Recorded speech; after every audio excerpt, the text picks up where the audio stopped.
season 8 finale. And this what we doing?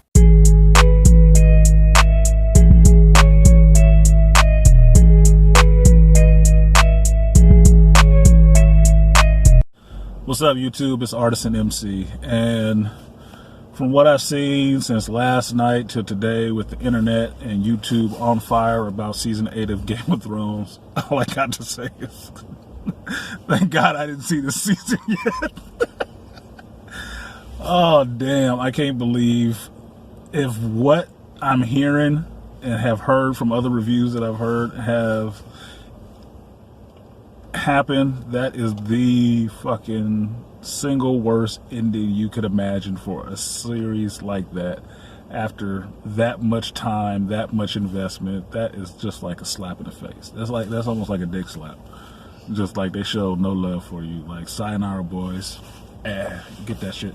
You know, that's kind of messed up. But the writing was kind of on the wall with this one ever since season 5, when Martin left the show, and then you get into season 6 and you see that season 6, every episode is just a rehash, Matrix Reloaded style of what they did in previous seasons. Like, you got the same scene but just bigger. That it's not surprising it went this way. I mean, after season 6, I saw the rehashing. Season 7 was good, but then at the end of that season, I remember talking to my son and telling him, like, oh yeah, they got a queen in every corner right now. And I was hoping it wouldn't go that way, because there was enough other stuff going on with the Night King, with Jon being a Targaryen, and all the rest of this other stuff coming together that, damn, it should have just popped off in this really big. And to hear how it was going, I mean, I was hearing rumblings from episode 1, like, my boys coming up to me, man, you watching Game of Thrones? And having to tell them I haven't seen it yet. They think, man, some bullshit, I'll tell you later.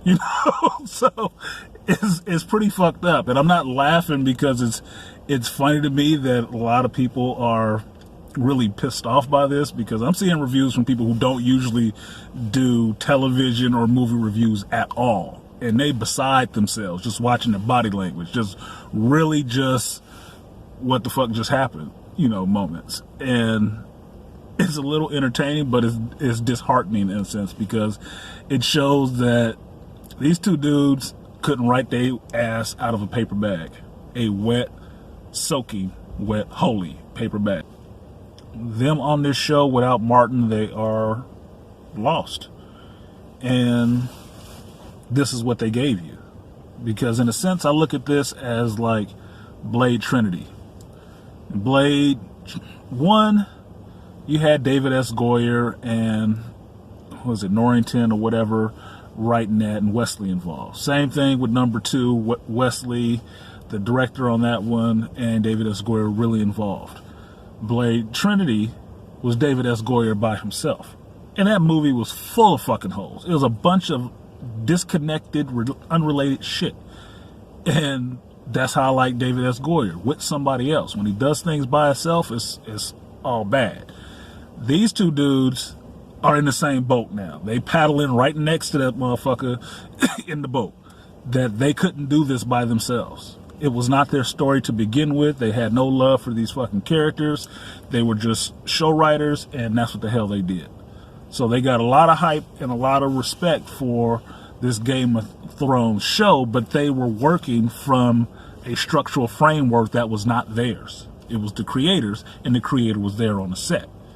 And when you take the creator out of the set, this is what the fuck you get. I think that year off was them really scratching their goddamn heads and trying to figure out what the fuck could they do.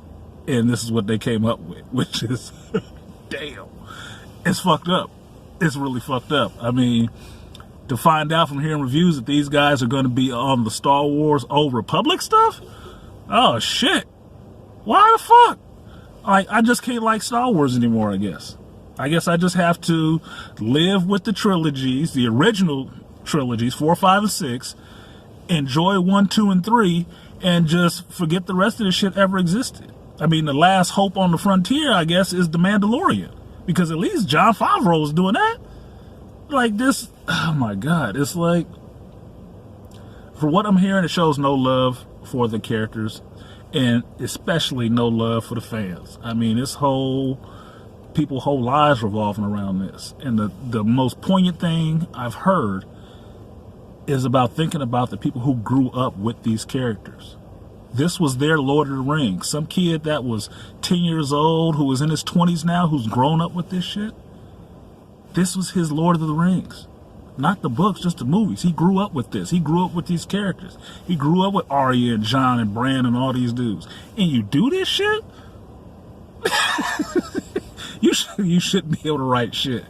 Greeting cards, nothing. You shouldn't be able to write an obituary. You shouldn't be able to write shit after this. You should be really done.